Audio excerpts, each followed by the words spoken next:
anything about. Hello to How are you. you? Very good. I don't think I realized last week that I know your wife. You do Did she know my tell you wife. I've met Yeah. her?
welcome everyone to the, welcome everyone to the Multimodal Transportation Advisory Board. Appreciate everybody's time today, and appreciate everybody being here to do this great work of the board. At this time, as we open the meeting, I'd like to call on Shannon Cox to give a special message and comments.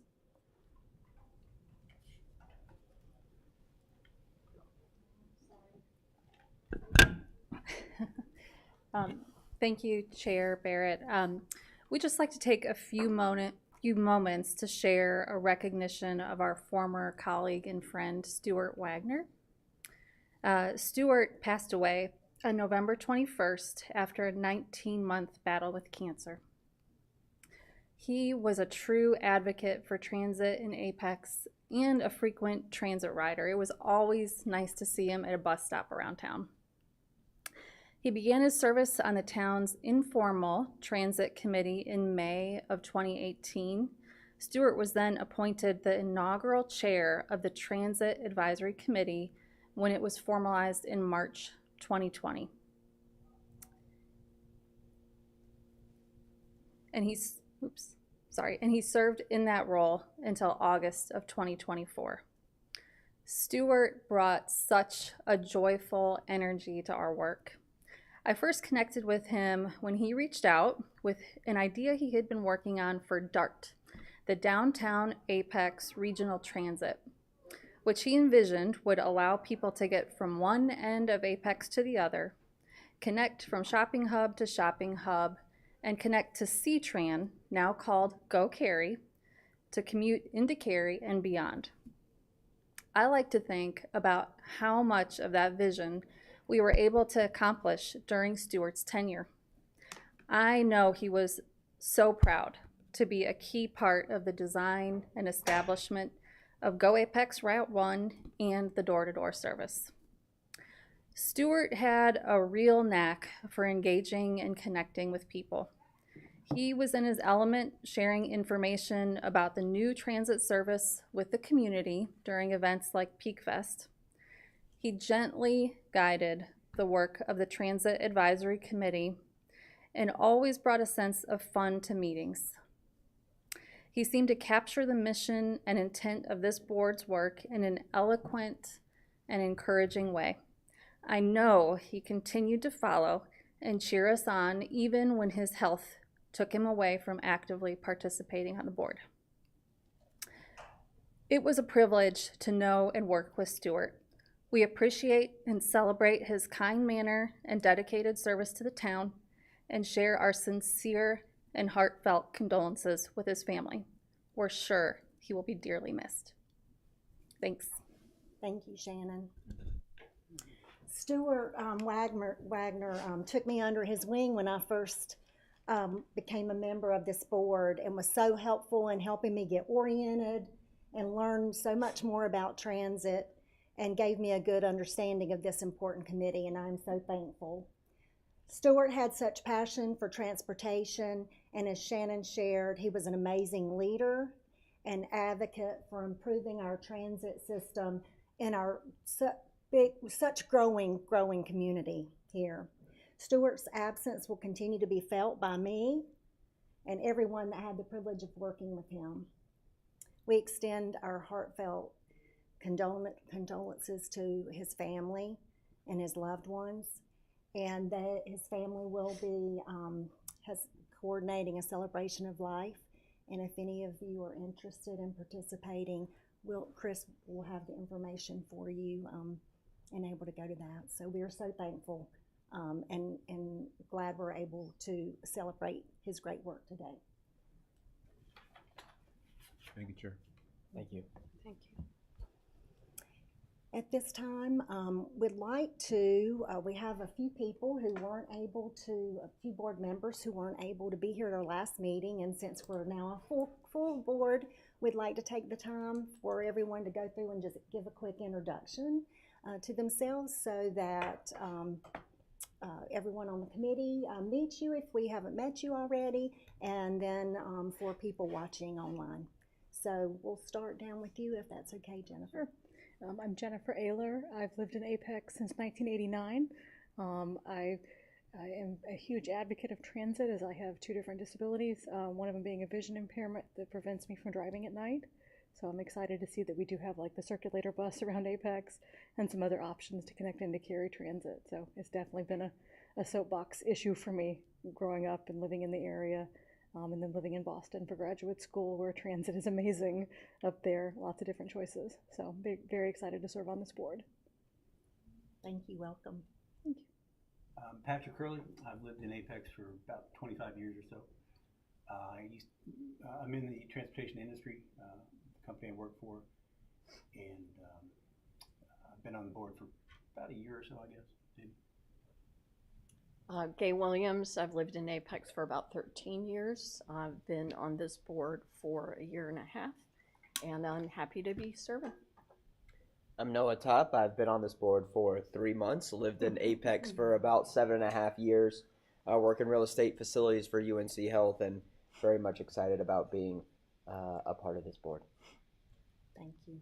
I'm Linda Baird. I'm the chair. I've lived in Apex about 25 years now and served, I think this is my third term. So I was, again, with Stewart in the early days. So I'm Elizabeth Brunner. I've been in Apex for 23 years.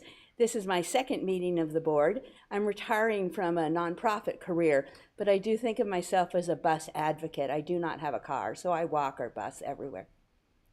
Hi everyone, I'm Mark Spagnoli. I've been a resident of Apex for 5 years. My job during the day is I'm the Director of Engineering for the town of Morrisville, so I kind of do this work every day, and I'm happy to be on the board. And hi, I'm Wendy Perry Fannin, and I lived in Apex for many years. I don't even know how many. Also as a teacher assistant at St. Mary Magdalene, and I love this community, and I'm happy to be on the board. Hi, my name is Samiksha. I'm a junior in high school, and this is my 3rd year living in Apex. and so excited to have a youth advocate. Welcome. So, welcome. I'm excited to be a part of this. Thank you. Great. At this time, we'll go ahead and move through the agenda, and we'll start with the meeting minutes. Looking for approval of the minutes or any comments from the minutes from the November 12th, 2025 regular meeting. Chair, I had at least one edit for my introduction from last meeting. It says town of Mooresville. I work for the town of Morrisville. Other than that, I move to approve the agenda if there's no other edits.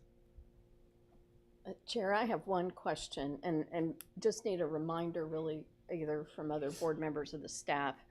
I thought I recalled that we were going to shift to a more abbreviated, I'm looking at Alan because I'm trying to remember from last year, more abbreviated minutes with key decisions and topics rather than this person said this and this person said this. Can you remind me what the decision was on that? Because this seemed more scripted than I expected.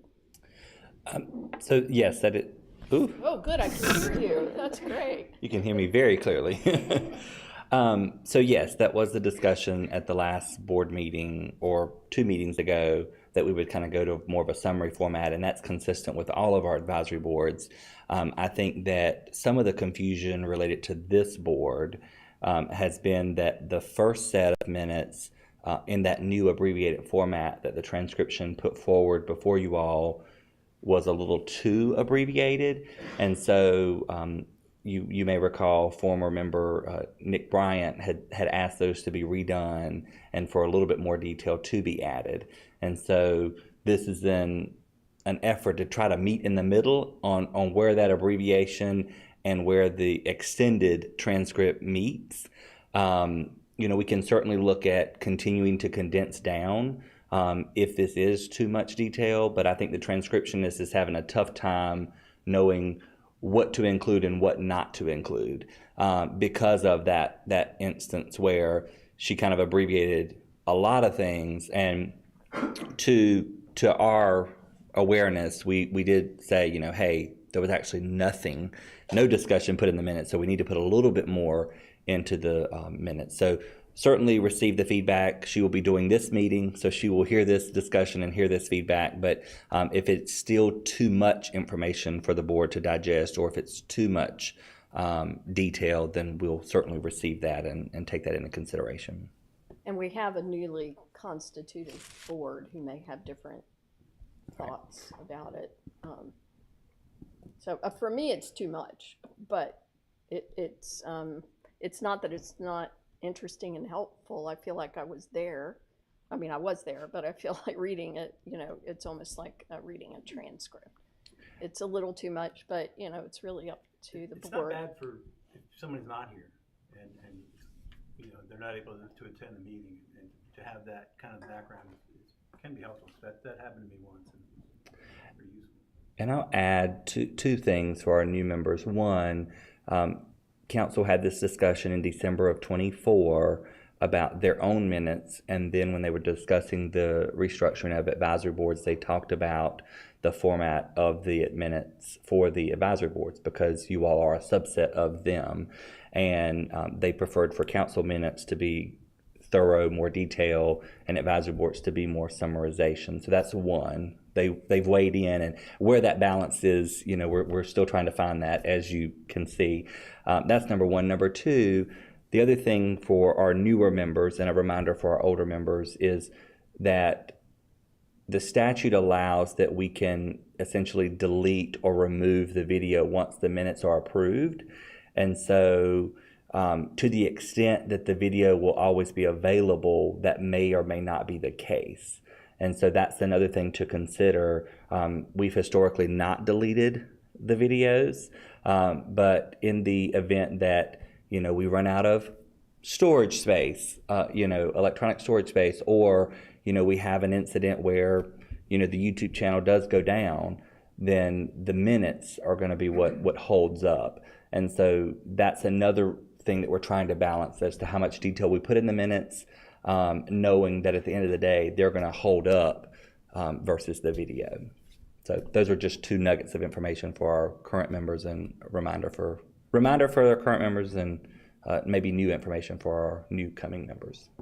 One last question on that topic. What are the other similar type boards doing?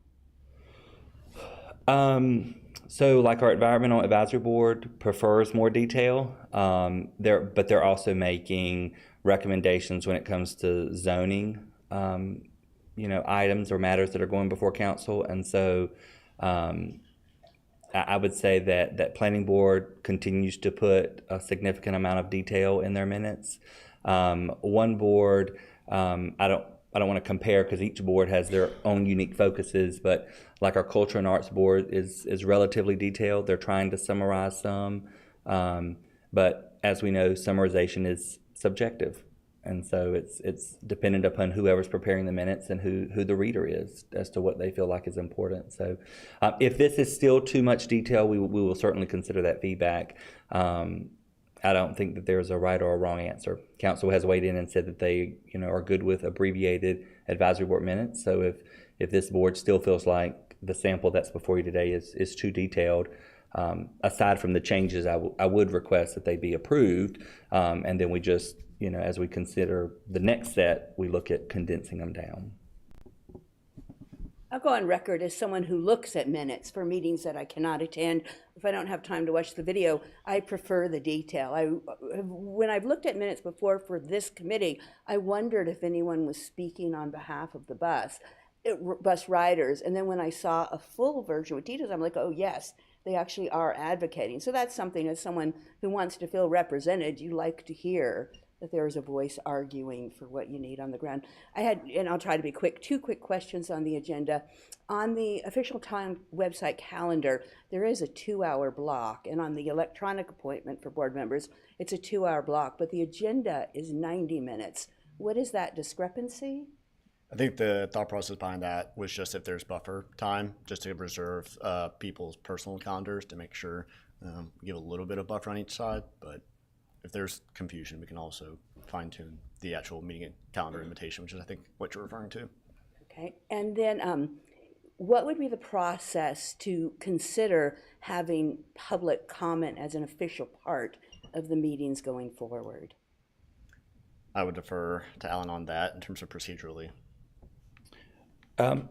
So what I would say is, since we're that's certainly an option for the board to consider.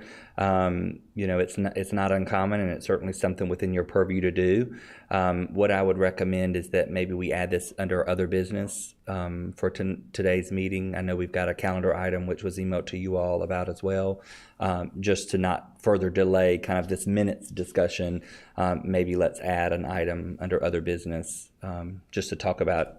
Defer to the chair and your board colleagues, but that would be my recommendation, is maybe add an item to consider a change to the agenda format to include a public forum or public comment period. Where you all place that in your meeting, you all will need to decide that as well, but certainly within your purview to add. So at this point, I think we have, with the correction of the minutes that were related to the town of Morrisville to Morrisville. There's a motion to accept the minutes. I second. There's- Gay Williams, We have a second. first and a second. Is there any more discussion regarding the minutes? All those in favor, please signify by saying aye. Aye. Anybody opposed? Okay, thank you. At this point, we'll call on Jenna Schaus to talk about bicycle and pedestrian system plan map overview. Thanks, Jenna.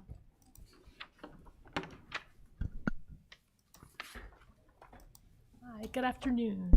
I'm Jenna Schaus, a senior planner with the town of Apex, and I've been here for about 7.5 years, and the focus of my work is bicycle and pedestrian planning, so I'm going to go through a few of those key items today.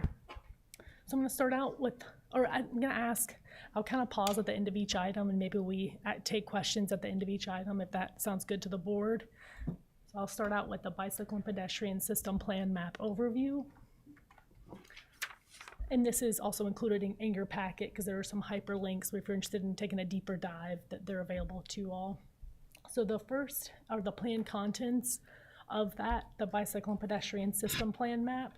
So the exhibit on the right is an excerpt from that plan. So this is the plan that shows town-wide and within the full planning area for Apex, the existing and planned bicycle and pedestrian facilities. So what I mean by that are these different types of bicycle and pedestrian paths that are shown on the left side of the screen. And I'm going to get into the details of each legend item on the next slide. So it includes greenways, our street side greenways, side paths, which are, you may have heard referred to as multi-use paths or shared use paths, and then bicycle lanes, paved shoulder, and proposed shared lane markings, or you may have heard those referred to as sharrows. And then a more detailed look at each of those facility types is available here. So starting on the left, we're starting with on-road bicycle facilities. So the first being shared lanes or sharrows. And so those are represented by, I'm going to use my cursor, by these pavement markings with the bicycle and the arrows. And so those are paved along the roadway at defined increments, either along the center of the travel lane or about 4 feet from the curb. And there's also signage along the road to let cyclists and drivers know that cyclists may use the full lane. The next facility to the right are paved shoulders. So that's the space, and it's typically in more of a rural context where you would have a paved shoulder, but it's between the white edge line marking the edge of a bicycle, of the travel lane, and then that shoulder is the area for the cyclist, and then you would get to the ditch. And these are less formalized. There's not specific pavement markings along a paved shoulder, and they aren't signed. And then moving to a more formal facility is a bicycle lane, and this picture also shows it as a buffered bicycle lane, which is, the buffer is this area striped along the roadway to kind of provide some space between the cyclist and the travel lane. And bicycle lanes are also marked with bike signage. So here's an example of what that could look like. And then finally, separated bicycle facilities. And what defines that separation is a vertical element. So looking at, on this example, it's a planter. Planters are installed within that buffer. but sometimes separated bicycle lanes are behind the curb, so that vertical element is the actual curb, so it's an off-road facility. So, separated bicycle lanes can be either. Now moving to the completely off-road facilities that are shared between pedestrians and cyclists, starting with side paths. So that's the path that runs parallel to the roadway. They're typically 10 feet wide and constructed with asphalt, and then used by both cyclists and pedestrians. And then the street side greenway, that's another facility that's typically provided in our more rural context in the western part of town. And that's defined by a wider right-of-way, more of a meandering path with landscaping features. And then to the furthest right are greenways, and those are completely separate from the roadway, typically through the woods, but a similar path. These are all typically 10 feet wide asphalt paths for biking and walking. And the bicycle and pedestrian system plan map is part of the town's overall bike plan, which is called Bike Apex. And so I wanted to go through a few of the key recommendations. So the plan includes 10 top priority projects, and I'm going to highlight the top five here. And these are all either partially complete or underway. So starting with the Beaver Creek Greenway from downtown Apex to the American Tobacco Trail is the top priority. The second are the South Salem Street, Old US 1 shared lane markings and bike lanes. Third is the Olive Chapel Road bike lanes. Fourth are the Hunter Street shared lane markings. And you may have seen recently that bicycle facilities were installed along Hunter Street, and that was a mix. We were able to provide some bike lanes along there in addition to the shared lane markings. And then finally, number 5 are the Apex Peakway North side path. So that's running from Center Street to the Beaver Creek Greenway along the north side of the Peakway. In addition to the infrastructure recommendations in the plan, there are also a number of program recommendations. I just called out a few highlights here. So first being bicycle facility and greenway maintenance, then safety campaigns for cycling, either a map or a mobile app with bike routes and greenways, and safety and wayfinding signage. And I'd like to share the implementation process for the bicycle and pedestrian system plan map. So construction of these facilities is typically required through private development, and there are also a number of ways in which these projects can be publicly funded. The first being through the town's 5-year capital improvement program, which Shannon introduced at the last meeting. The second is through grant funds, which there's typically also a local match, so the town will chip in some when we receive a grant. And a few of the grant opportunities that we've received funding for in the past are listed here. So the first are the locally administered projects program. And that's a way in which we've received federal funding, and it's administered by a regional planning organization. For us is the Capital Area Metropolitan Planning Organization. Another way that we receive funding for pedestrian and a transit project is the Community Development Block Grant, and that's also a federal funding source, and it's administered by Wake County, and then also Wake Transit. Another way that projects are publicly funded is through NCDOT or state-led programs, and that's normally for the larger projects. So thinking of the 1010 widening, the 64 widening, and 55 widening. Typically with those larger projects, there's also bicycle and pedestrian facilities constructed. And in addition to their 10-year plan, where those projects are included, is the opportunity to work with DOT on resurfacing projects. So for instance, when they're coming in to resurface a road where we have plans for shared lane markings or bike lanes, we can look and see if there's an opportunity to have that work completed as part of that project. But they typically, or they don't widen the lane, so if we have the existing width for that facility, they could go ahead and partner at that time. So moving on to implementation, I wanted to provide a specific example of how these facilities are constructed through private development. So for example, looking at this little excerpt on the left is from the bike ped system plan map. So at the northeast corner of Hume Olive Road and Old US 1. There's a proposed development called the Summit Commercial, and on the plan, it shows side path, which is represented by this dashed purple line along the north side of Hume Olive Road. And then these dashed blue lines represent proposed bicycle lanes. And then some zoomed in looks at the plans here. You can see where the developer has proposed facilities that align with the town's plan. So along Hume Olive Road, they have that 10-foot side path. And along Old US 1, they have the bike lane. And then where there's not a line shown for a pedestrian facility, the default is sidewalk. So above or outside of the curb, they have sidewalk shown along here. So just to give you a sense of how typically these facilities are installed through private development. And then this slide is meant to highlight how the bike ped plan is often amended. We try to be flexible because new developments will come in and context change.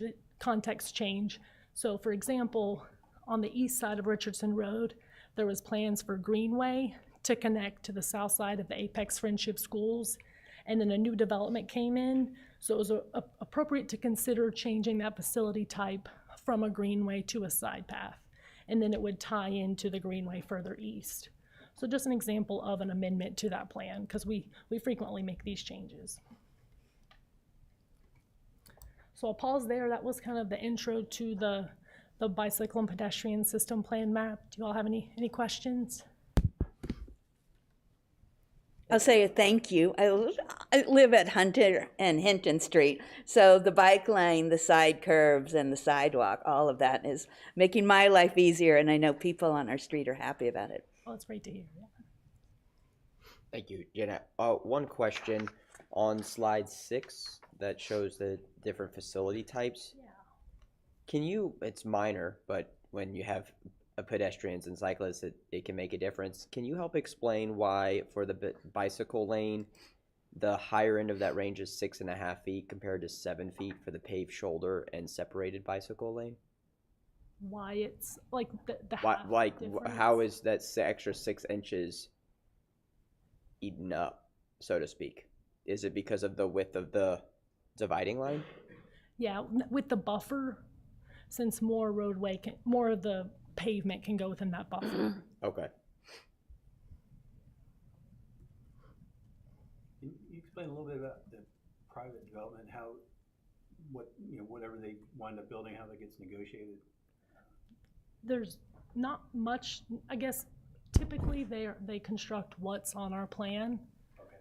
I've got one quick question on the facility for the separated bicycle lane. Mhm. You said that it's almost like a median with trees or some other construction between the cars and the bike lane. There's always a vertical element, so that can really vary. It could be like curb stops in between or bollards, or it could be the curb itself if it's an off-road separated bike lane, or something like this where it's a planters. So there's buffered, and then there's the separated, which is that vertical element. Okay, and then for the, I guess as a follow-up question to that, with the separated bike lane, with something like the development you showed in the next slide, what happens when you change and connect into another roadway? Do they encounter the same type of bike lane, or does that sometimes change depending on the project, like whatever the next road might be? That's what typically what we've been requesting and what developers have been providing is a striped bike lane. Mm-hmm. And we work with DOT to see if there's a complete corridor or if there's a connection to different destinations, and then they'll go ahead and add these pavement markings. Sometimes they'll just designate the space for the town to go in the future and add those pavement markings. But yeah, we work to try to have a consistent facility along a roadway, but it comes in kind of piece by piece. Mm-hmm. So there will be gaps, but we try to have consistency along the corridor. Okay. Does that answer your question? It does, Okay. yes.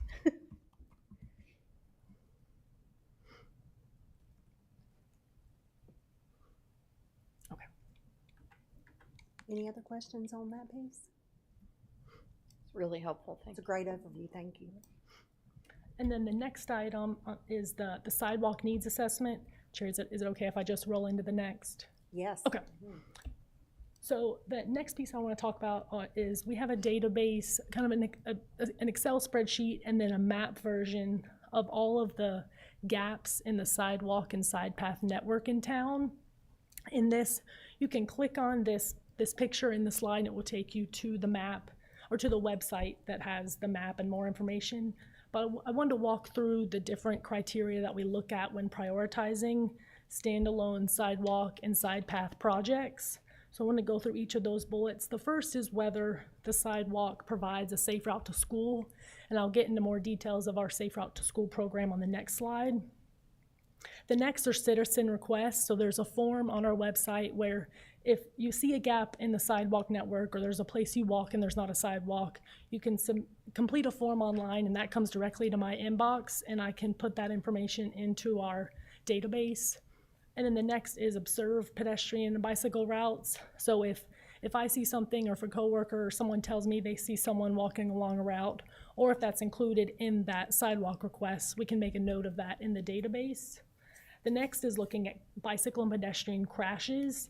So if a crash has occurred along that gap, then we make a note of that in the prioritization database, as well as the high crash network or the high injury network. So looking at where there have been the most severe and the most number of crashes in town.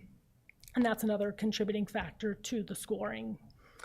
Next is looking at the roadway facility type. So a thoroughfare would be a higher priority than a collector street, and a collector would be a higher priority than a residential, thinking about the speed of the traffic along that roadway and the number of cars that travel along the road. The next is the context area. So I'm going to go to the next slide and then come back here to kind of explain the context areas.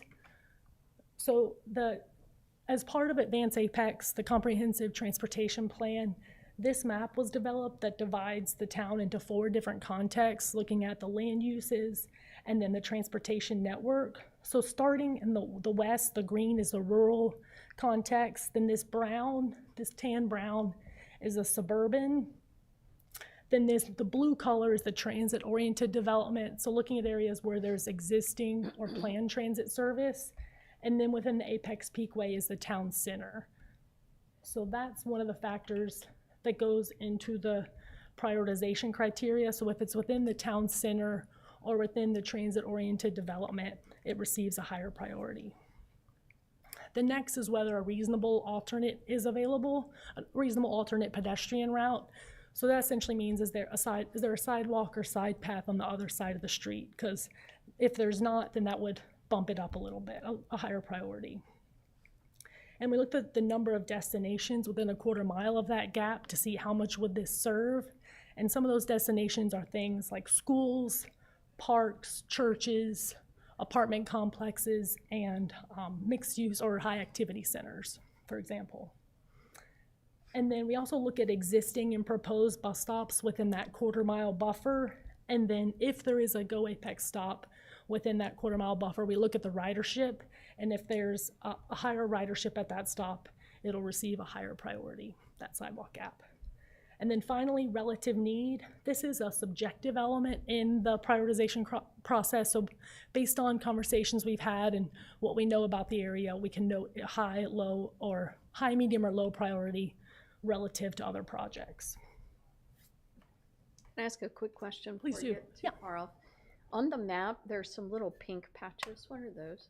The pink palette. I'm not sure you might patch. The context area map. Oh. Sorry. Those are schools. Oh, there's Schools schools. or parks. It might be both. Schools. Yeah. Okay. And then the green are parks. Okay. Gotcha. Thanks. I have a question about the sidewalk prioritization criteria. Is there like a scoring with each one of these criteria? Like how does it, so that it helps rank the sidewalk segments? It does. Okay. And it's not a hard and fast, like this is an input into, we use this as an input into the 5-year capital improvement program.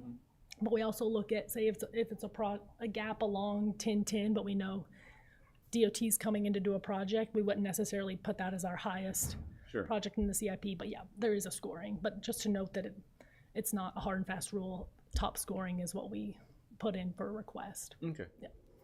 Thanks. I have a question on the criteria, I guess the ranking system as well. Does the system take into consideration if there are traffic signals or if there are not traffic signals? It does not, in terms of, for the sidewalk gaps. For the sidewalk gaps. No, it does take into consideration if we would need to add, for the cost estimate, if we would need to add a signalized pedestrian crossing. So it, actually, in a way, we do know, it's not in the ranking, but for the cost estimate to know if we would need to add a pedestrian signal, it's Okay. incorporated into the database. And then thinking the other side of the equation, if there is no traffic signal, does that, and there is no sidewalk, and it's, say, one of those gaps, is there the potential to increase the priority of that gap and sidewalk based on the fact that there isn't a traffic signal? I'm trying to think, can you think of an example? I'm trying to think where. Yes, so I'm just looking at like the safe route to school. So obviously there's Scotts Ridge and Olive Chapel. So I know from understanding there's no traffic signal at the corner of Olive Chapel and Apex Barbecue, but that's an increasing high traffic area, and that's an area of a gap that looks like it's a dashed medium line heading toward Olive Chapel. And then as you head toward Scotts Ridge, there's also what appears to be a medium dash line, but there is a traffic signal there at the intersection of Apex Barbecue and Kelly Road. So I think I would need to think through it more, but your question is, would we like prioritize the segment closer to Apex Barbecue or closer to Olive Chapel over the one closer to Kelly? Yes, because there is no traffic signal, there is no crosswalk, But I think we would need to install a cross. Like if we were to have a sidewalk go up there, we wouldn't want it to dead end. So I guess it would be a larger project to add a signal. For that example, that project is underway. I think I would need to think through, that's kind of beyond the scope of a sidewalk. It would need a whole new traffic signal, but that's something I'll write down and think about. So your suggestion would be to rank it higher if there's not a signal? Oh, my suggestion is essentially neutral. I'm just trying to understand, like, if how the existence of a traffic signal or lack thereof is factored into the equation. Okay. If I could offer one thought on that, Jenna, I don't think that it is explicitly, but maybe as we think about, is there an alternative reasonable route? We do think about how would somebody cross the street with the alternative route. So whether there's a signal there may factor into that, whether it's a roadway that's reasonable to cross without a signal would factor into that. So not explicitly to answer your question, but we do think about alternative routes. Sure. And I do know that the new Beaver Creek pathway that cuts through up to Kelly Road from Apex Barbecue does help with some of that, but for folks who are walking along the sidewalk on either side of Apex Barbecue is just curious. I think we'll have good news in a later slide. Okay. That's in the queue, yeah. All right. But thank you for the question.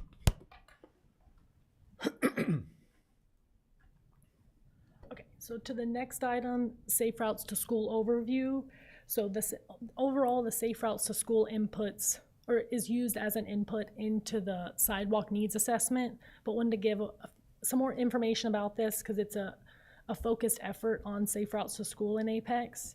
So to start out with the identification of needs, about every 2 years, staff meet with the principals at each school, and typically the police officer assigned to that school or the school resource officer will join those meetings, and sometimes we also meet with PTA members.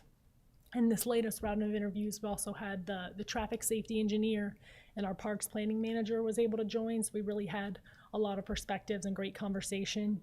And the main goal of that meeting is to really get information from the principals to learn where are students walking to or from, and are there any barriers to that travel or gaps in the network to know if we should be prioritizing those segments, those gaps. And then on the funding side for this, it changes every year. There's a vastly different cost to these projects, but the town typically spends or allocates about $100 million per year for safe routes to school projects. And then we also pursue grant funding. Earlier I mentioned that the federal funding that is administered by our regional organization, that's the LAP program. And in 2021, the town approved a streets and sidewalks bond, and that included money for safe routes to school as well. And just to highlight some projects that are underway, and they would serve Apex Elementary, Apex Middle, Baucom Elementary, Laurel Park Elementary, Olive Chapel, Scotts Ridge, and Thales Pre-K, so the one off Ambergate. And then some of the completed projects also serve Apex Elementary, Apex Friendship, Apex High, Green Level High, Thales Junior High and High School, the one off Salem, Laurel Park Elementary, and Scotts Ridge Elementary. And then just some pictures of Walk to School Day and a project constructed across from Apex Elementary. Oh yeah, any questions on safe routes? I have a question, couple questions. I noticed that you mentioned Thales, so that may answer a question I had, which is, does this safe routes include private schools? So it sounds like it does. It does. We talked about this and we kind of treat them all the same. So we've included Thales and St. Mary Magdalene, and then it's public, but we include the charter school, Peak Charter, and then next time we plan to reach out to the Triangle Math and Science, planning to add them to the next round of interviews. A follow-up question, though, is when a new private school comes in, are they expected, like other commercial enterprises, to contribute funds to help fund this type of activity? To fund like town-led safe routes projects? Well, to fund the installation of infrastructure that would be needed to serve that school. So for example, when I'll make something up because I don't know what happened in that situation, but I'm pretty sure that when the Ford dealership went in, part of their deal was they had to fund some work getting done related to the streets and roads around that intersection. I live in Haddon Hall, so that's in my backyard. I don't know if when the Thales High School went in, they were required to make any changes. So I'm just asking if a private school, which is a private commercial institution, comes into our town, are they required to do the same type of investment that another commercial organization is? So I'm in infrastructure. Okay, I'm going to start the answer. I may hand it over to Shannon. Sure. But there was, I don't know the year, but now there's state legislation where all schools are treated the same way in that they're only required to build what the state requires them to build, and I believe they have to be reimbursed by the state. Is that correct, Shannon?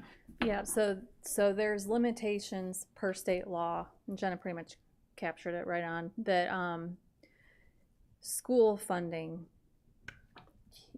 there's limitations on how school funding can be used for public infrastructure, even if it's to serve the school.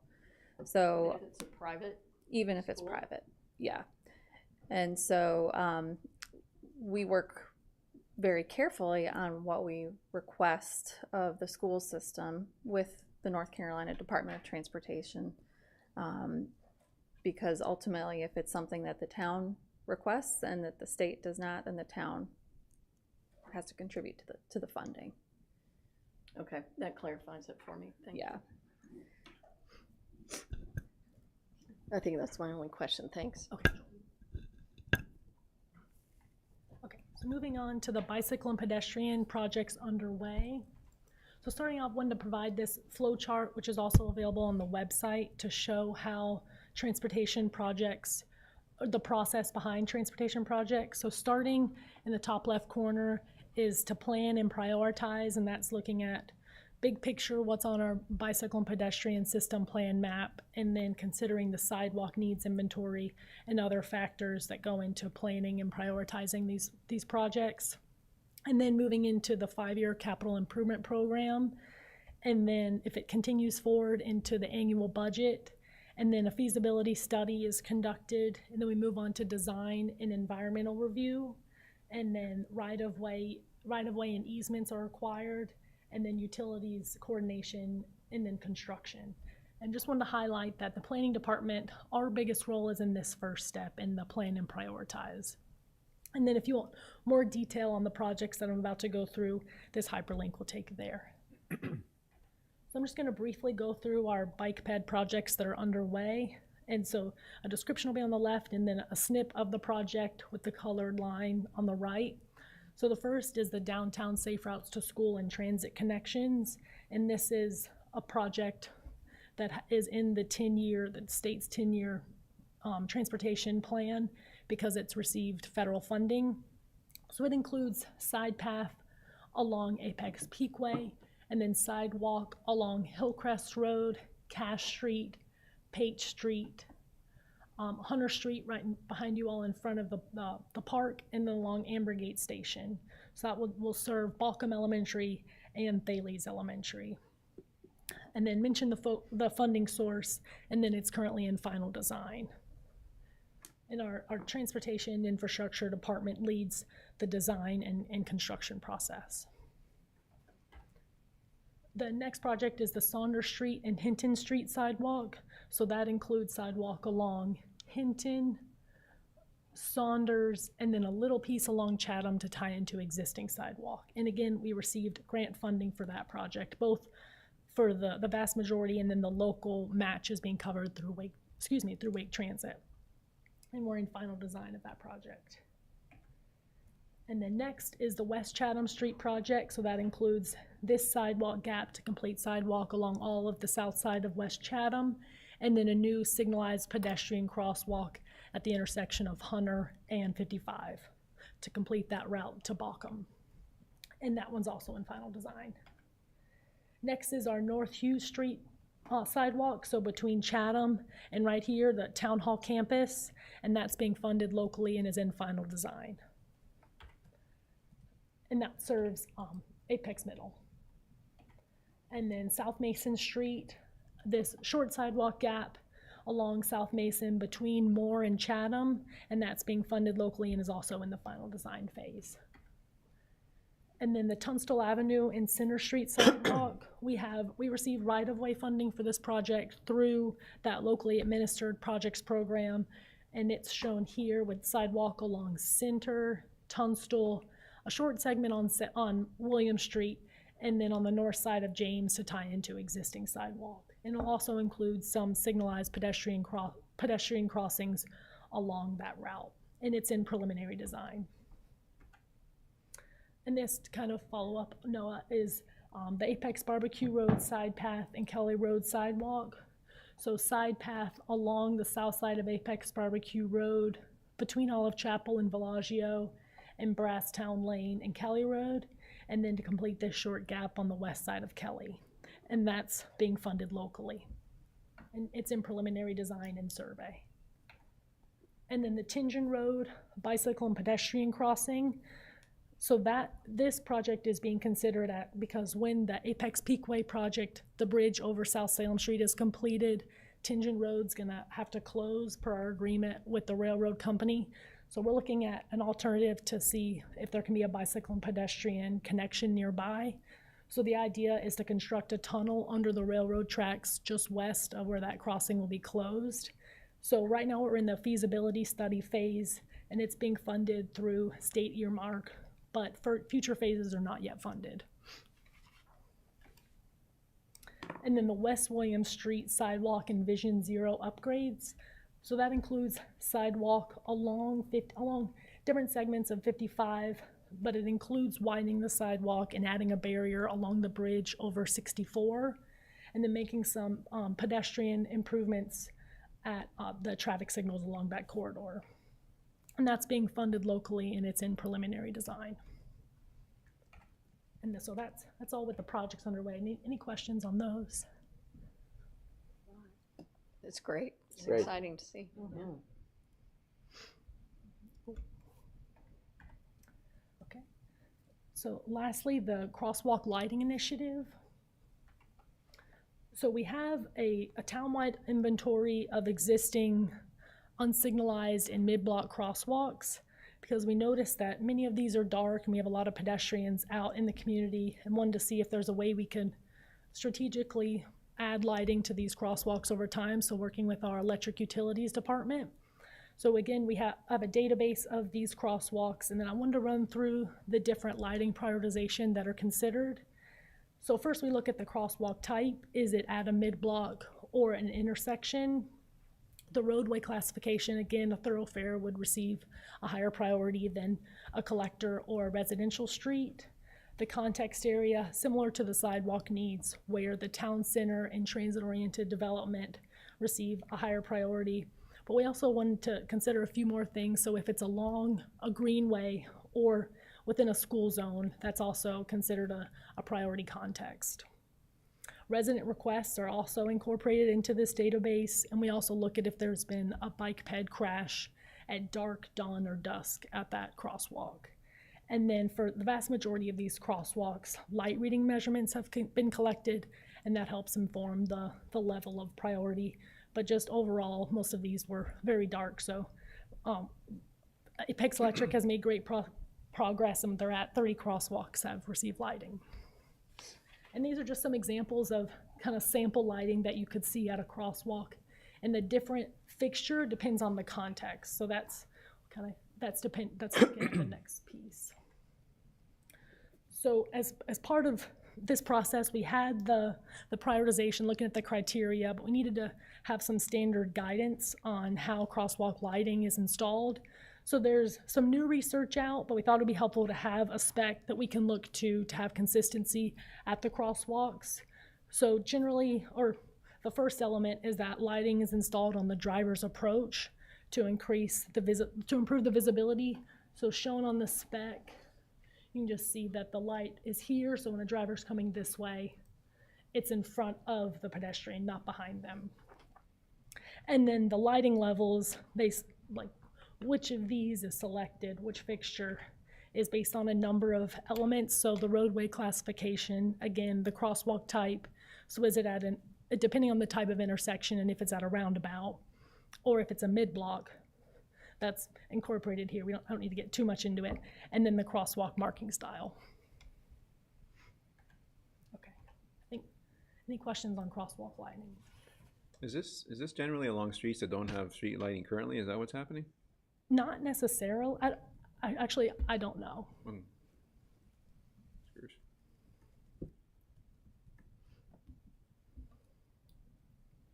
A question going back to some of the discussions of the bikes. Are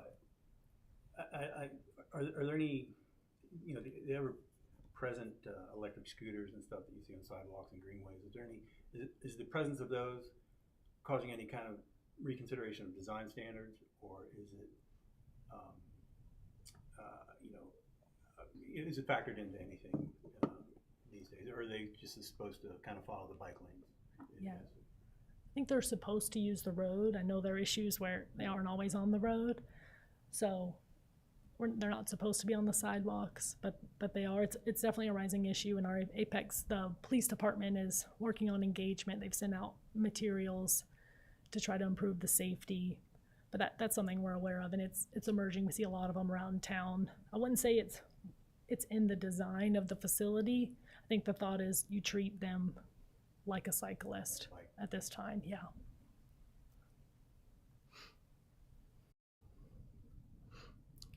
Thank you all. Questions for Jenna? Go ahead, I'm sorry. This is a strange one, so I'll just throw it out and let you think about it. I think there's places where there is no sidewalk, and maybe very far along one will come, right? But in the meantime, there's a walking path, right? I see this on William Street. I was trying to get a dog grooming. It was absolutely impossible to get it. So I was walking along the road with my dogs, and there were bushes and tree limbs that were completely blocking my way. So I had to get out on the street to get around. I had no other safe route to get to my destination. And I thought if the town would just prune it, right, temporarily, you can tell people are walking that way. I've seen people walking that way. Give me some safety to get through. And I've seen other places where it's a muddy ditch, right? People, they have no other option but to walk in what feels like a dangerous area. So it's pruning, temporary filling of gravel, some mowing of weeds, and I think it feels like it's abandoned land, right? That there's nothing commercial there. Or sometimes, and this would be trickier, there is a business or a residence. But there is anything, or can you just think about it? What can be done to improve temporary access on places where there is no immediate plan to build a crosswalk or a sidewalk, but people are walking that way to their own danger and risk all the time? My immediate thought, and I don't know if this is a category, we have a CityWorks platform where if you have a maintenance concern, or I thought of you talking about the trees or something in the right of way or blocking the path, that may be something that could be submitted to our Public Works Department. It might depend on the roadway if that's something that the state versus the town would maintain, but that could be a place to start. That's my initial thought. Yeah. Great, thanks. I just had a quick question. This might be too off subject, but we're talking about pedestrian like crosswalks. What is the criteria for determining whether they have, the little duck sounds for people who are visually impaired or even hearing impaired? The noises. Like the beeping? Thank you. Yeah. What is? I'd like to follow up because there's new guidance. There's new accessibility guidance. So I know as we're putting in new flashing beacons is what they're called, that they're adding that audible element. But our traffic team is really in the weeds in that. So I can follow up with the guidance on how that's selected. Yeah. Thanks. That'd be great. Thank you. I was also thinking about crosswalks at major intersections, and the Salem Hunter one would be this way, where I think it's an automatic crossing if I'm going north, and if I'm going east, as if I'm going to Town Hall, then I've seen people call it a pity button, where you have to get to that intersection really fast, push the cross button, and if you are a second late, you're not going to get a walk signal, right? Whereas this way, it automatically goes to a green walk sign. I was just curious about that issue, why some require pushing and the button and some don't. And then the related thing is the duration, like how many seconds I have to cross, because that one in particular, it is not long enough to get west on the intersection, Hunter and Salem Street, as if I was going to Town Hall from Bockham Elementary School, if that makes sense. It does. And I'm going to pass these questions also along to our traffic group, but you were talking about Hunter and Salem. Okay.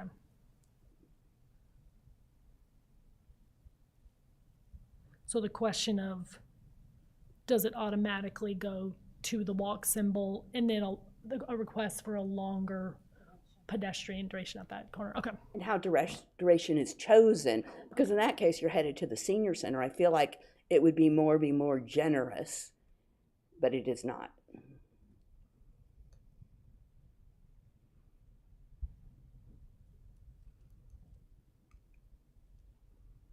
Okay. Any other questions for Jenna? We're excited for all these updates. It's been great for us to expand our scope and have you here to share all these bike and pedestrian plans. So thank you. Yes, thank you all. Appreciate it. Thank you. Great work, Jenna. Yeah. So as we're transitioning to our next agenda item, I'd like to welcome Councilman Zitterman to our group. Thank you for being our council liaison. And I apologize for being late. I was talking to Clerk Coleman earlier.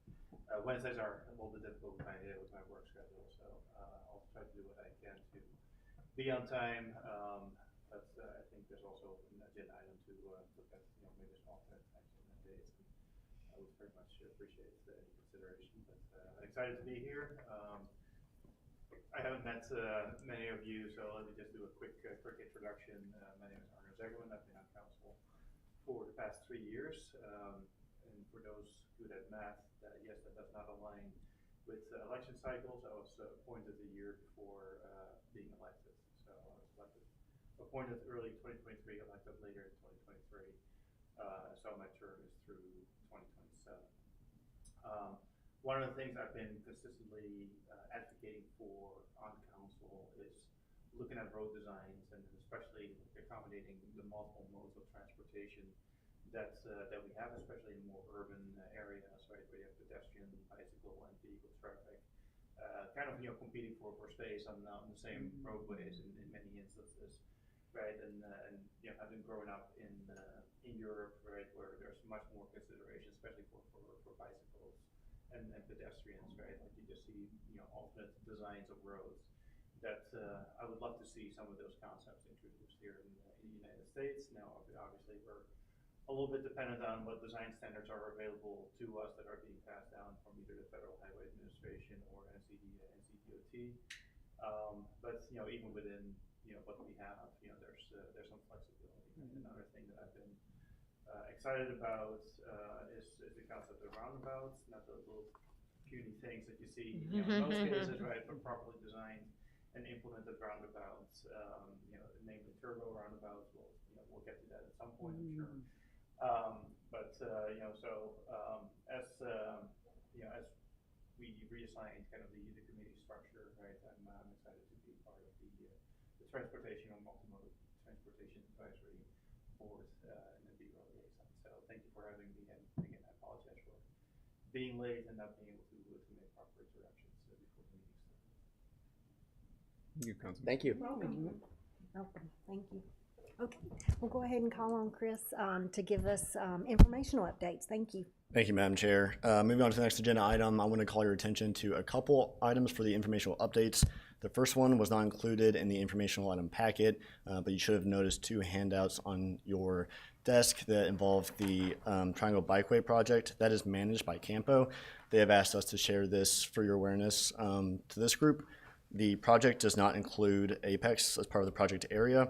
However, it is a regional project for awareness, and it could potentially have indirect impacts for funding availability for future regional projects down the road. So that's just for your awareness. The handouts also include a website link to learn more about the project, and then a QR code to submit feedback for one of their surveys that they're trying to collect feedback on. So I'm also happy to get with board members offline if you'd like to address any certain questions or concerns with Campo specific staff down the road.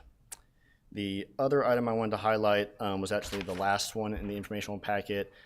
Staff has proposed to change our next March meeting to a work session format. The intent behind that is for this group to discuss and identify and potentially prioritize specific goals and initiatives that this group would like to focus on for the rest of the calendar year. And we believe that that format would be most conducive to have that conversation. But we'll just open that back up for discussion, hand it back over to you, Madam Chair. And additionally, if there's any other specific questions or comments on of the other informational items that was sent to you previous to this meeting. So what does everyone think about a work session where we can really have great discussion about maybe some initiatives that we want to work on related to the committee and have more of a work group session and not as formal in a setting like this? I think it's a great idea. Yeah. This is a chance to interact better and see how we want to look forward to the future of what we want to talk about here. If I can make a plug for a work session, one of the things that we as council are looking for a little bit more than what we've seen in the past is for these advisory boards actually start floating out ideas and recommendations to council, right? Like, so especially with if we do consider something like a work session, what I would love to see kind of coming out of this advisory board is kind of your review on infrastructure projects and capital project prioritization, especially now that we're going into the budget cycle for fiscal year 26-27. It would be great to have your input, as an advisory board, right? So that as we start ranking our CIP projects, that we can take some of these considerations into account. So I would highly encourage a work session, and then the output I would love to see coming from that is kind of like your view on some of these key projects. Fantastic. Thank you. Any other discussion? I think it's a great idea. Okay, fantastic. Thank you. We as staff will kind of get internally and discuss about potential agenda items and discussion topics based on that feedback, and then start pushing out some material in preparation for the future meeting. Did you have a comment? Yes. So if we can make that in the form of a motion, we'll need to amend you all's calendar to account for the meeting space change. So if we can get a motion in a second to amend the March 11th meeting to be in the third floor work session room, that would be great. Would someone like to make a motion? So moved, Dave. Second. Okay, we have a motion and a second. Any other discussion? All those in favor signify by saying aye. Aye. Anyone opposed? All right. Thank you. If there's no other conversation on the information items. I do have a question, if I may, Chair. Yep. So on the performance, so I see for the last 5 months now, it's been hovering around 75 to 77%, which on the surface is seemingly less than an 85% target that I've seen in other municipalities. So my question is, has there been feedback as to why we aren't reaching our goal? Absolutely. Before I respond, I just want to open up to our transit planner, Katie Swing, and see if you have any initial input before I kind of respond. Okay, fantastic. So that has been an ongoing conversation with Go Carry, who operates the route. We've experienced in the past maintenance issues during certain data collection phases. We've experienced some traffic concerns in terms of road closures, and all of those small things seem to have been impacting on-time percentages. And then we've also recently noticed an variance within when the bus arrives and then departs. Some of those sometimes can go back and forth. I don't know if it's loosely just because it's still considered kind of a newish route, but that is something that we kind of continuously bring up with our coordination calls with Go Carry and work towards addressing the training element, at least with operators. Okay, that would be great. Thank you, because seemingly we could meet the 85% goal if we just have one route, but understanding we're relying on Go Carry. Yeah, we'll continue to bring that up with our conversations with them. I'd say, as a rider, I've never believed that it was the driver's fault. That it does seem to me to be traffic, or maybe they're waiting on a transfer. There was a time that the Route 9, it was so rare for Route 9 not to be on schedule, but it was really late, and there was a woman who desperately needed to get on Route 9, so the Route 1 waited for 9 to arrive, and that was, in my opinion, the right choice. But what I see as a recurring problem is, there's construction near the senior center, and the bus has to do this very difficult roundabout around that cement, and there's kind of a cement landscaped thing, and there's often cars parking, maybe instructors at the senior center, who are blocking the bus's ability to get around because they're unloading or loading things. And this I think we should address is construction crews near the construction behind the senior center are parking outside of their gate. And the bus, just once you combine those, there's no way for the bus to get around. I've seen the bus have to cut over the cement median or have to go outside. They've gone inside the senior center trying to figure out who can move their car, or the bus driver has wandered around the construction site trying to get the construction vehicles. That, to me, is something that we can solve. I mean, it is not the bus driver's fault, and some discussion about moving where that stop goes, I think, because it is such a barrier point. Yeah, I just wanted to speak specifically to that. You were not the first person who alerted us to that, and we did notify our capital projects manager about the specific issue of the construction project blocking traffic, as well as our senior center manager about just general congestion in the turnaround area. They both promised to speak to everyone they could about trying to limit the parking that happens in that area. It was about 2 weeks ago that we passed that along. I haven't heard any more direct feedback since then. So if you continue to notice it, let me know, and we'll try to make sure that that decreases. But yeah, it is definitely an issue that we were alerted to. I'll give a couple more examples because I really do have firsthand experience with this as a bus driver. And I've made a personal vow that I'm going to mention restroom access every single time I come to a meeting, so it'll be important. It's embarrassing to always be talking about it.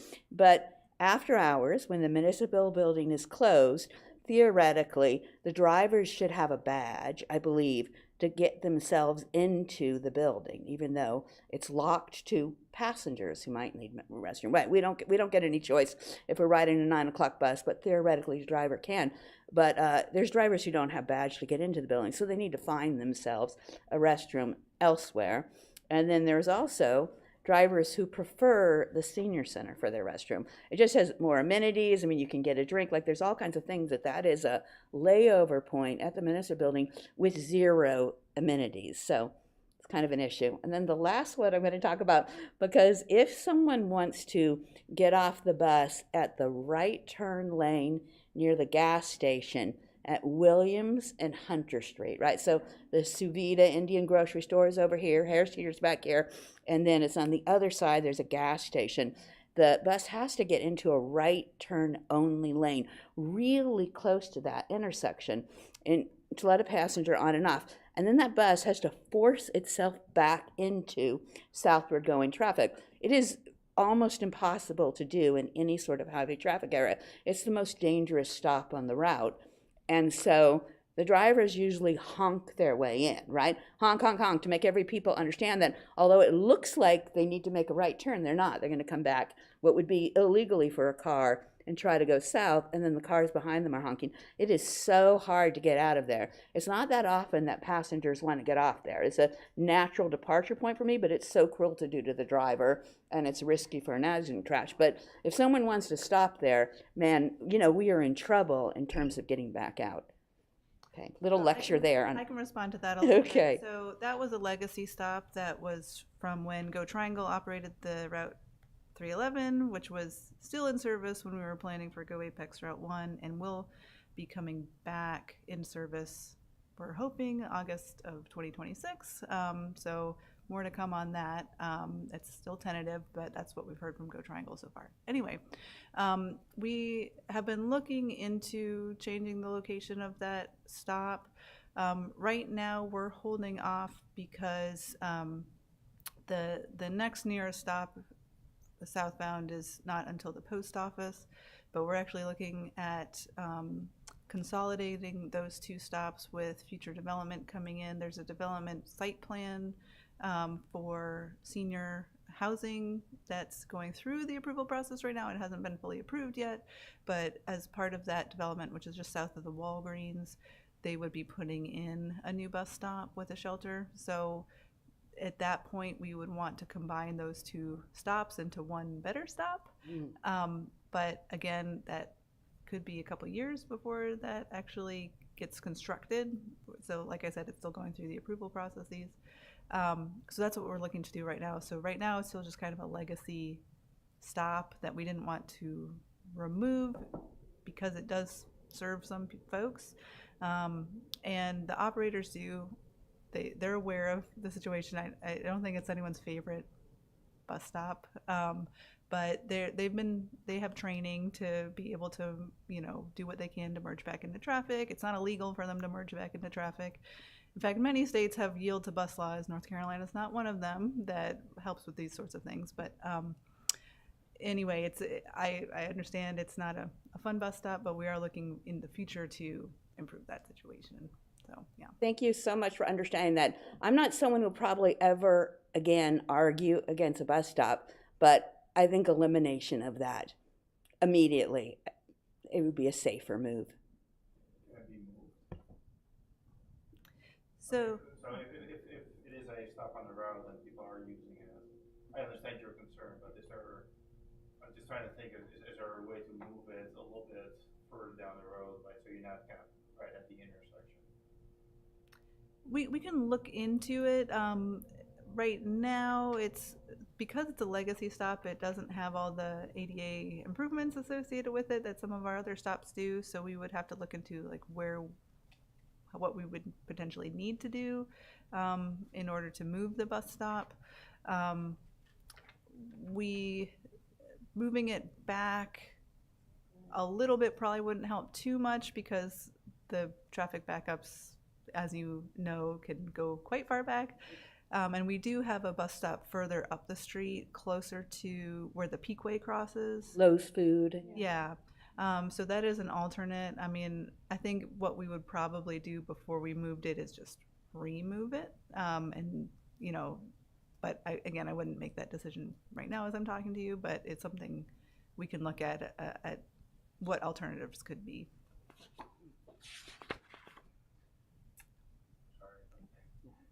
Do we know why that stop was added to the route in the first place, right? Because I know that, you know, the advisory board and the transportation committee had done a lot of work kind of picking the locations, right? So is there any historical reference as to why that stop was included in the route, what you thought was important?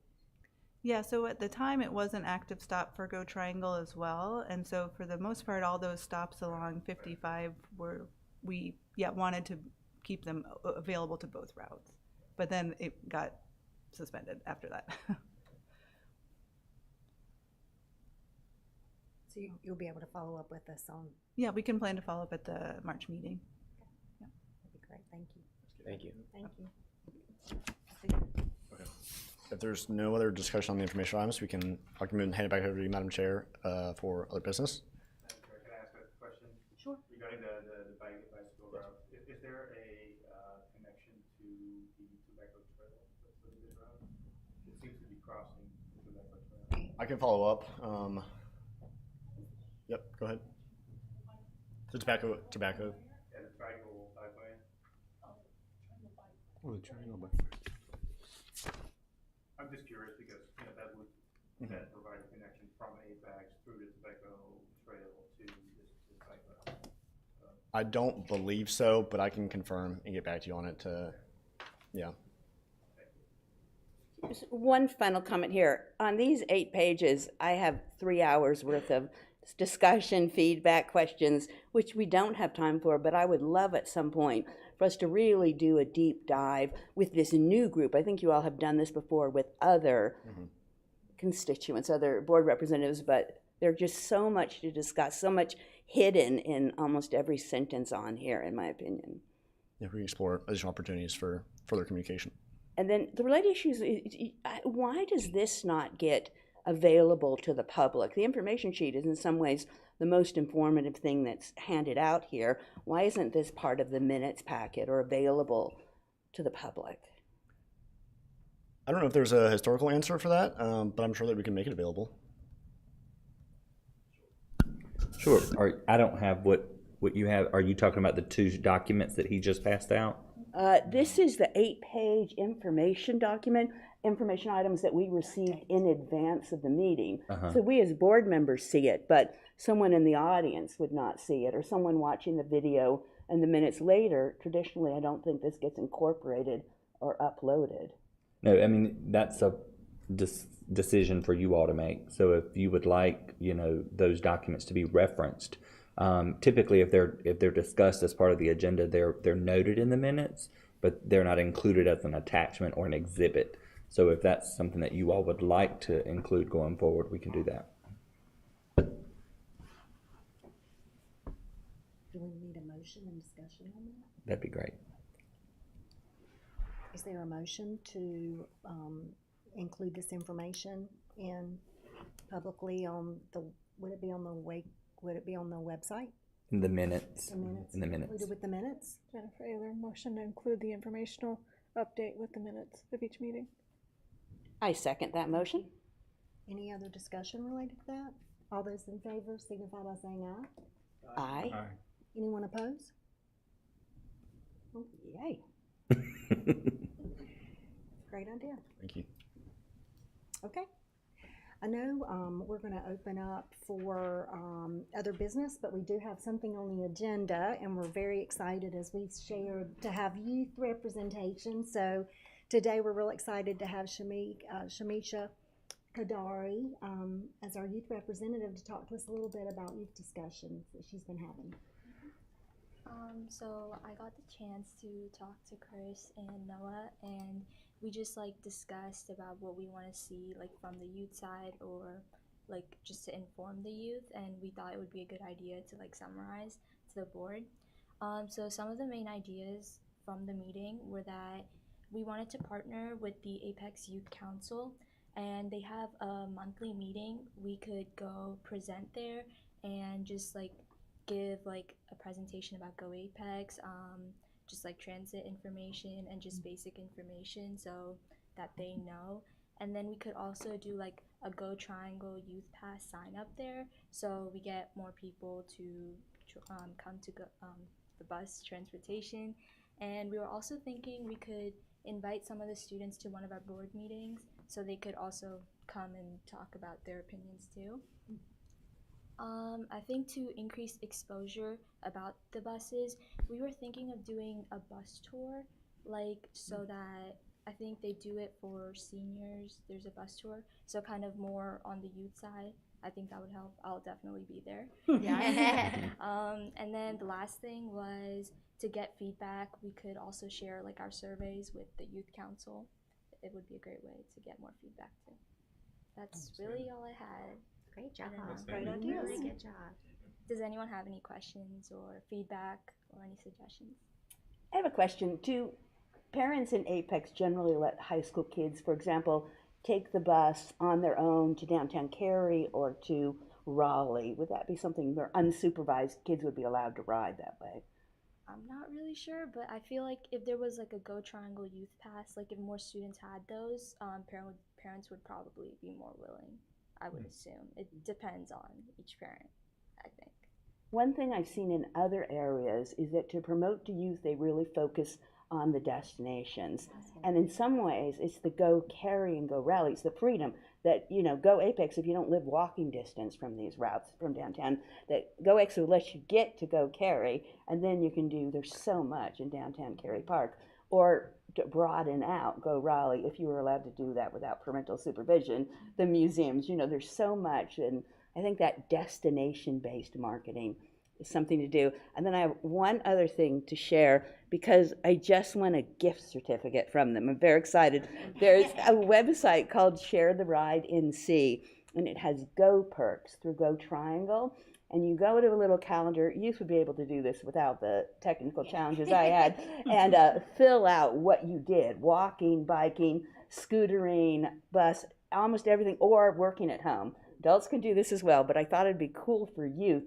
And then based on how many sort of points you earned from all of that non-car transit, you can enter then in prize drawings. And so I had thought for our Go Apex team that we could offer our own incentives on that site. I get them through Wake County, but we could have incentives specifically for kids.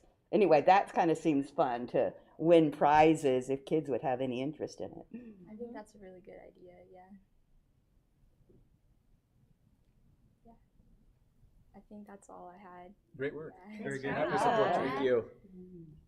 And that certainly could be something we can talk more about in March. Yes. As we have the working session. So thank you for sharing those with us today. Appreciate it. Any other questions? From the youth side? Okay. I'll open it up for other business. I know Councilman Zagerman, I think you had. Yeah, I have one item. It's more or less a personal request. Like I started my introduction, Wednesday afternoons are difficult for me work-wise to make it here on time by about 4 o'clock. I have standing meetings that unfortunately I do not control leading up to 4 o'clock, you know, up in the North Hills area. So it's hard for me to get here on time. So my request would be to, you know, if Wednesday works for this group, you know, preferably start the meeting a little bit later, or consider Monday as an alternate to the meeting. And so I know that there's 10 other people around here, right? And I don't expect everybody to bend their schedules to mine. But just wanted to bring it up for consideration at least, and then see if there's appetite to move this meeting, so I can be a little bit more present for it.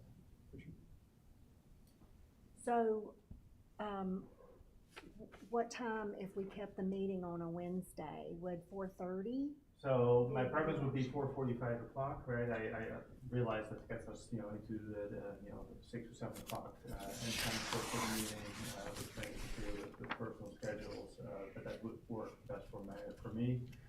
If 5 o'clock is not reasonable, then if we can consider 4:30, I would, gladly make the compromise there. But that's, that will provide us, I think, to move the meeting to an alternate day, which might be a much more difficult lift. So if that's acceptable to the board, then 4:30 would be my preference over 4 o'clock. There's some options presented, Madam Chair. I mean, I was comfortable with A, B, or C. I don't know if what everybody else is comfortable with. I don't know if anybody's looked at them or not. So does everybody have a copy of the modifications? Yes. The options, yeah. Of the options available. So A probably is the most consistent, just, keeping the date the same, the dates that we've already, have on the schedule and going to a 4:30 start time. Is that an option for everyone? I'd like to open it up discussion to see, and certainly want everybody to chime in, because I know there are some challenges possibly, so. Option A would be best for me, just because I've got other, like I'm sure other people do, lots of other stuff during the week. And I'd be happy to meet 4:30 or later, so. I agree with that, Madam Chair. Yeah, option A works for me. Even 5 o'clock is fine. Yeah, Yep. that would be fine. But Thursday do not work. No, Is 5 o'clock asking too much? So is that again, like I realize I'm getting to dinner time and everything, so I want to be sensitive to the time that you're investing and the commitment you're making, right? But if nobody has an objection to 5 o'clock on Wednesdays, that'd be ideal again for me, right? Again, 4:30 could be a healthy compromise here, but if there's no offering it for it. I'd prefer 4:30 if we could, only because I have another commitment at 7. Okay. But that's a little more flexible, obviously, than a board meeting. I mean, 4:30, I would prefer that for sure. But it sounds like it's gonna be really hard for you to get here by 4:30. I will try, right? Yeah. Let's Would it be weird to say 4:45? I mean, is that? I'm fine. That's fine with me, right? No, well, I'm just Throwing that out with as an that, option. just because coming from North Hills, that's Yeah, it's hard to get here. more reliable, Yeah. I think, to try to get here by 4:45. So, and I might still be a few minutes late, but at least I won't be 45 minutes late today. So, if 4:45 work for works, you? and I can do that's palatable for everybody, then that'd be fantastic. That would have us finishing at 6:15. Is that right? Ish. Ish.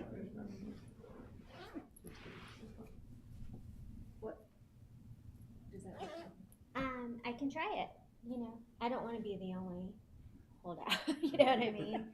Yeah. Why don't we Yeah, try I mean, it? early is always better for me, but it's not going to work for you. So we'll just. Do you want to try it in March? And Let's try it, See? and I'll try to. we have to change our March rearrange meeting time anyway, my right? schedule a little Or- bit anyways. Yeah, for the work Location. group. See if I can influence the boss a little bit to move his meetings. But if we can try it, right, if it doesn't work, then, we can look for, maybe if the 15 minutes makes a difference, then, I'll compromise at 4:30, right? Again, you guys are the board, you're a little bit more important than my presence. Obviously, I want to hear the discussion and what's being said, right, because that's great input for us as a council. But your presence is more important than mine, so. Would anyone like to make a motion? I make a motion that for our March meeting, we experiment with the 4:45 start time, and at that time then assess whether we change our ongoing schedule. I second. Is there We have a motion and a second. All those in favor of us, please signify Alan's by trying to saying- say something. Oh, No, that's okay. No, that's okay. So that's great. So just a reminder that all the meetings that you all have previously adopted will remain the same. So if you look on the website, we'll adjust the meeting For March, we're going to adjust the location and we're going to adjust the start time. But if you happen to see future meetings, you're not amending the calendar in its entirety. You're only amending March at this point. So in March at the work session, you'll have a discussion around the future calendar. So it was just a clarification that you're only amending and voting on the March meeting. Correct. Correct. Yes. So we have a motion and a second. All those in favor, please signify by saying aye. Aye. Aye. Anyone opposed? And in March, we will look at this again and see what it looks like and make another motion and vote. Mm-hmm. Thank you, I appreciate everybody's flexibility. So 4:45, March 11th, and we'll be Third floor. upstairs.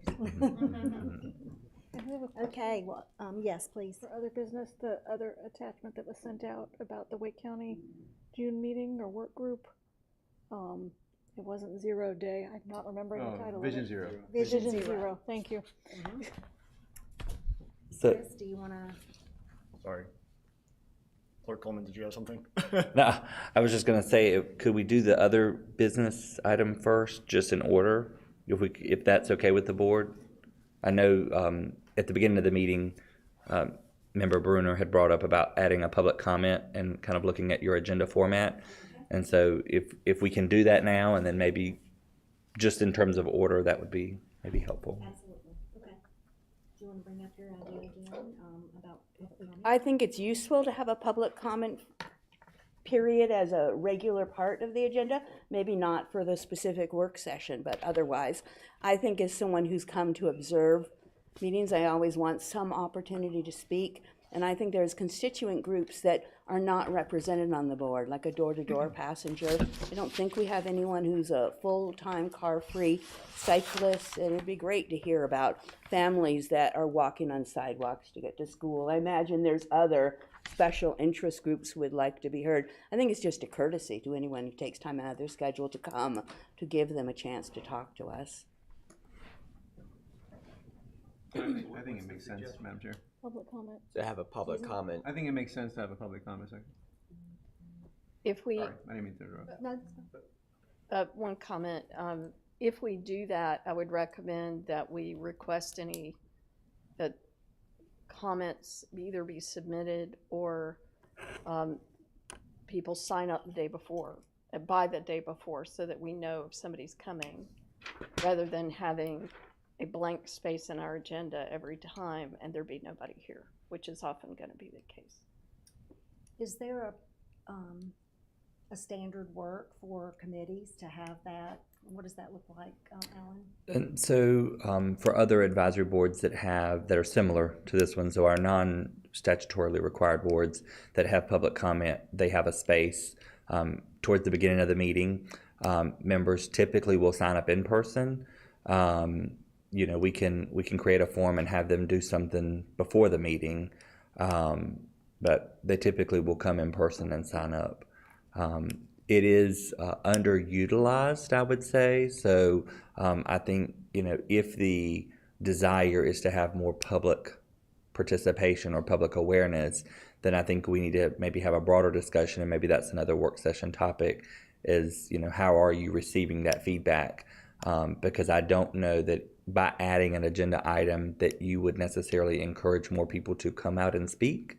Maybe you will, but how will people know that you've added a public comment period? And so that would be my question to your question. But just something to think about is, you know, by adding that, I think it's a great first step, and it is consistent with what our other boards do. They do offer a public comment period, but you know, we typically do sign up in person. And it's typically 3 minutes per speaker. Council has a policy as to how many speakers they have, et cetera. But it is underutilized. Is there a limit on how many, or do you have 5 spaces, or as many that sign up, everybody has 3 minutes? What does that look like? So typically it's, well, for council meetings, and we've applied that consistently for other advisory boards, is 12 speakers or 36 minutes, and each speaker gets, 3 minutes each. which totals up to that 36 minutes, whichever comes first. We've never really had that for most of our boards. Planning board might be an exception where we've had, depending on the project, where there's a significant number of speakers. But aside from that, that's typically the policy and the guidance that we follow, consistent with council, just so there's not different procedures for advisory boards versus council. In my observation of a parks meeting, a recent arts meeting, that it was only one person and they stayed to the 3 minutes, but it was the most compelling, emotional, powerful. It was the best part for someone who was observing. That was the thing that kind of rose beyond bureaucratic updates. It was impactful. So I don't want the fact that there's no space on the agenda for someone to talk to be a barrier from people who have things to say.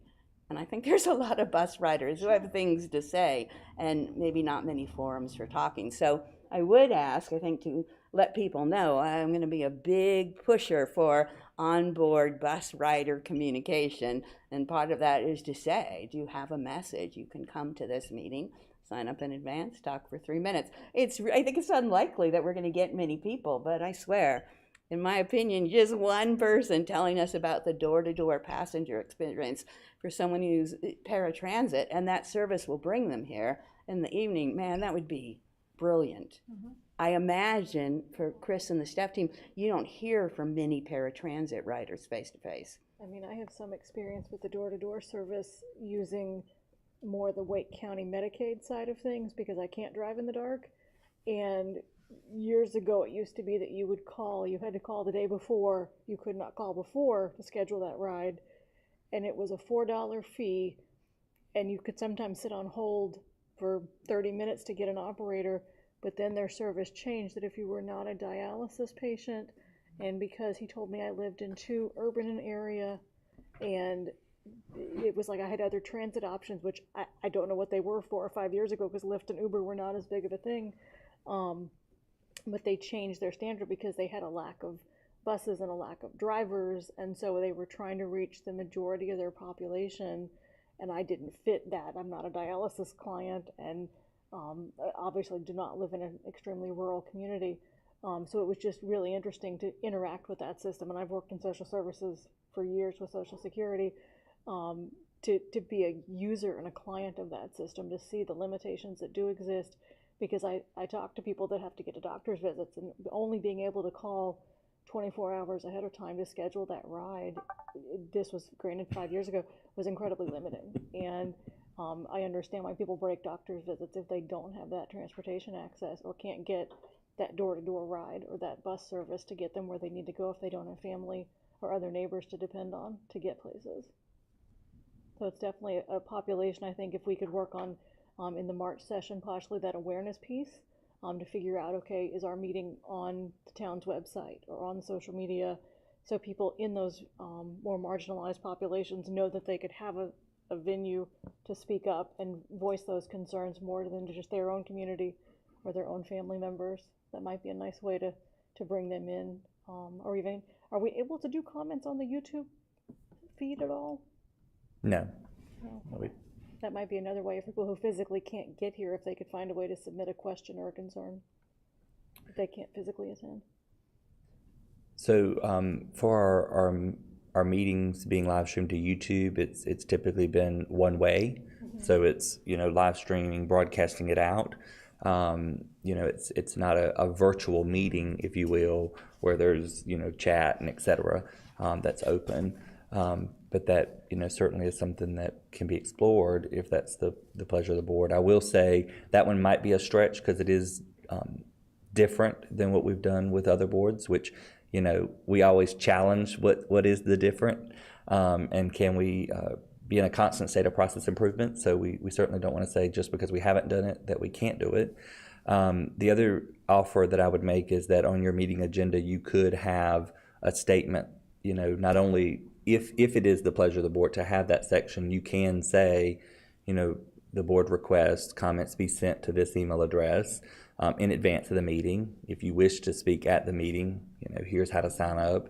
Here's how to get there. If you have, you know, we do have accommodation statements on the website. So if someone does need has specific needs, then they can reach out to the clerk's office, and we have a protocol that we follow as well. You know, whether that be language, whether that be accessibility, et cetera. So we do have some of those things already existing that, again, I think is underutilized. So we can put that on the agenda as well, just to encourage, and on the MTAB's website to say, you know, hey, they have a public comment period. If you'd like to come and speak, they meet, you know, every other month, and here's how to do that. Any other discussion? At this time, would anyone like to make a motion? I move that we officially add a public comment section to the meetings effective March, April, May, the May meeting after the work session. It'll be May 13th. Thank you. I second that. We have a motion and a second. Any more discussion? Yeah, I have a question about it. So would that mean allocating, as you mentioned, Alan, would it mean allocating a certain amount of time in every meeting for public comment, whether there is any or not? So this is one of the only boards that does a time allocation by item. So I would encourage you all to allocate some time, that if you do have public speakers, to your agenda. Because it's a variable. It's a variable at every meeting. You know, we have it as an agenda item. Sometimes it goes an hour. Sometimes it goes, nobody's here, so it just rolls into the next item. Right. Because that is my concern, and I'm supportive of public comment. I think that's great. I just think it's unlikely. I think it will be underutilized. Let me put it the way that you did most of the time. And I want to make sure we use our time effectively together, rather than having, as I mentioned early on, a 15-minute segment that basically we lose every other month because there's nobody here. So I'm just trying to think about logistically how to. I like the idea make of that work. signing up beforehand, and that way. Is that possible, that we could ask them to sign up in advance? Is it possible to have that agenda item at the end of the meeting so that the board is able to complete all of its business prior to that? Everything is possible. So what I would say is that yes, yes, and yes. Some just offering some feedback. Some members of the community don't want to have to sit through the entire meeting, you know. So some, you know, if they know that it's happening at 4:45, 5 o'clock, whatever time, you know, you all agree to, is, you know, they don't want to have to sit through the meeting. So that's one. I think signing up in advance is certainly something that they can do. You know, we can create a form where you sign up in advance.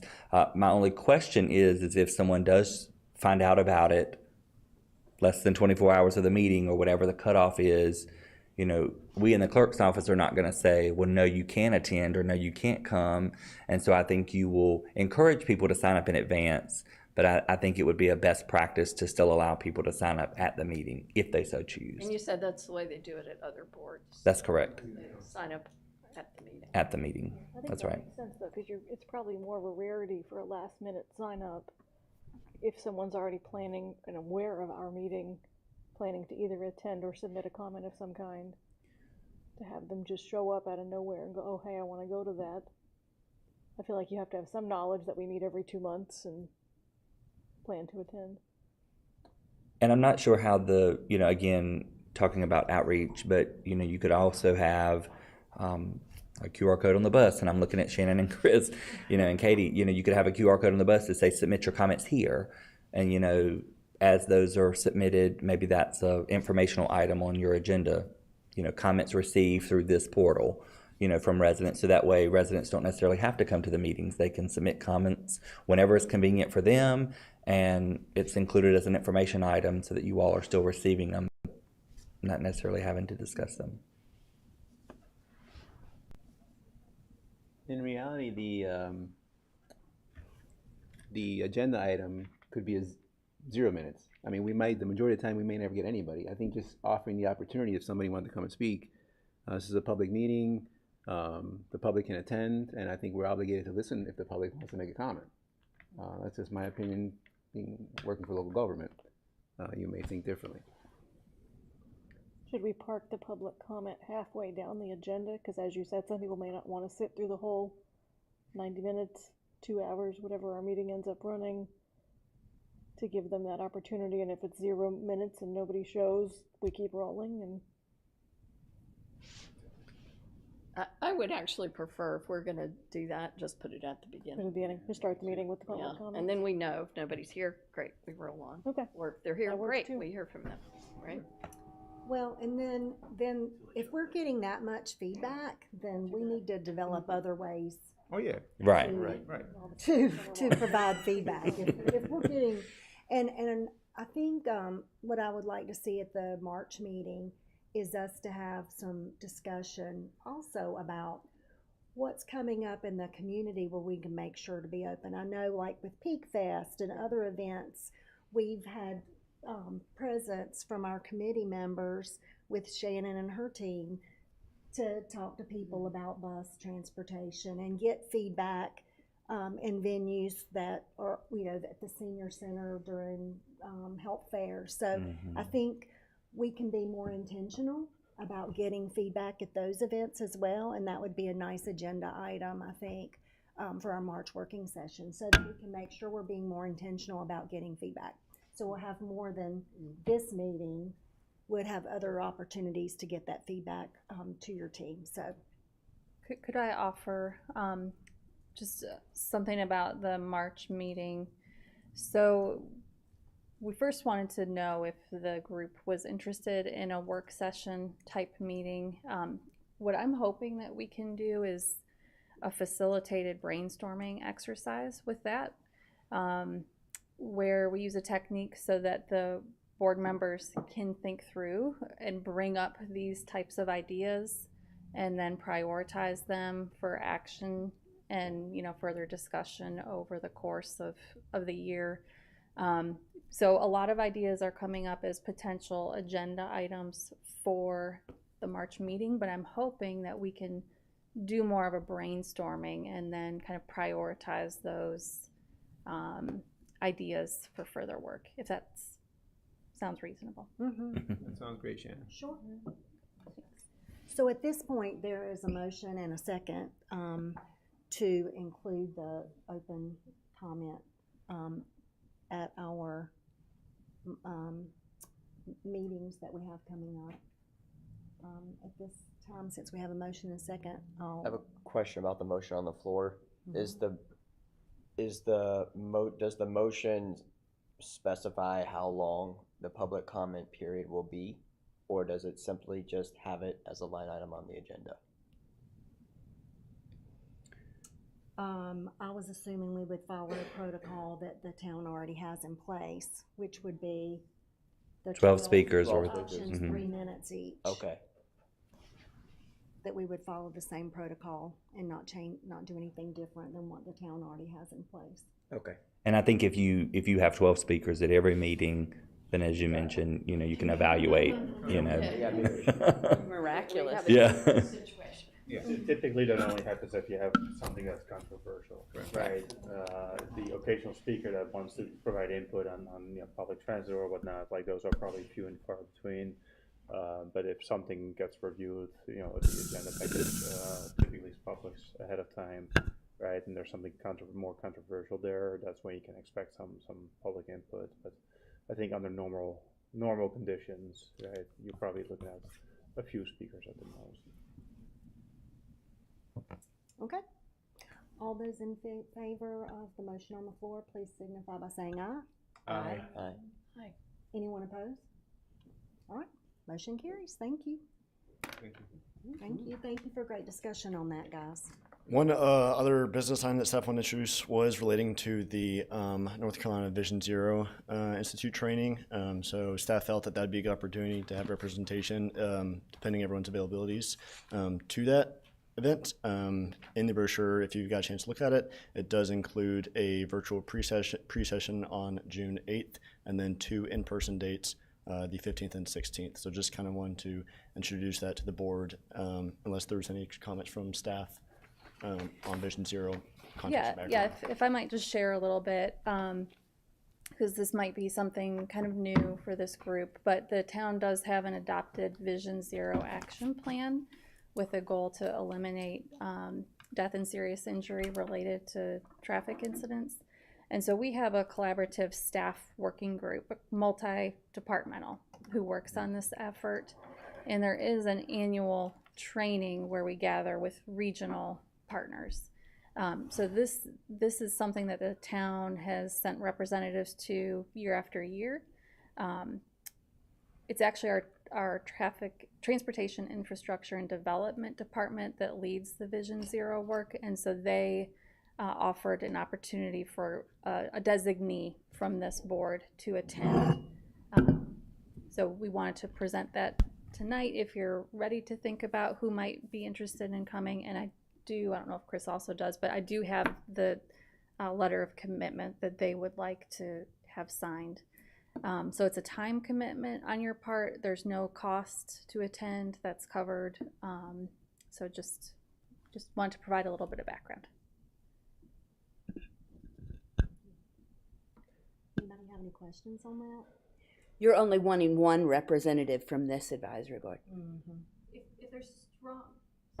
If there's strong interest from multiple representatives, we could see if we could send a couple, but the desire is to have at least one. Typically it would be one. And I know that the commitment was June 8th is the pre-session, and then the Leadership Institute is on June 15th and 16th. Yes. And that would be a requirement to attend those. That's what your commitment form is saying. Right, that's the commitment, and you'd need to, typically we transport ourselves. If that's a difficulty, I think we could work on carpooling, that sort of thing. Just let us know. And that's held at UNC? Yep, UNC Chapel Hill. Yep. It's a good time for me to mention how difficult it can be to be a bus person. That's 5 hours round trip at 8 different buses, and you got to find a restroom somewhere along that way. So it's very difficult for a bus person to get there. We will have local staff representatives, so if you typically use the bus and you need a ride, I'm sure we could work on arranging that. I would love to attend, however, I have prior commitments those dates. I do too. So is there anyone who is available? Is unavailable and Might be, interested but I in need to check attending? my work calendar. Okay. I can go if someone's going to drive me, but you probably figured out I'm going to be talkative, opinionated. You can decide. And it wasn't clear in the flyer whether we were looking for someone who had life experience practitioners. They talked about sector, and it was the professionals. So I'm not sure I'm our best choice, but I'd enjoy myself. When do they need an answer on representation from us?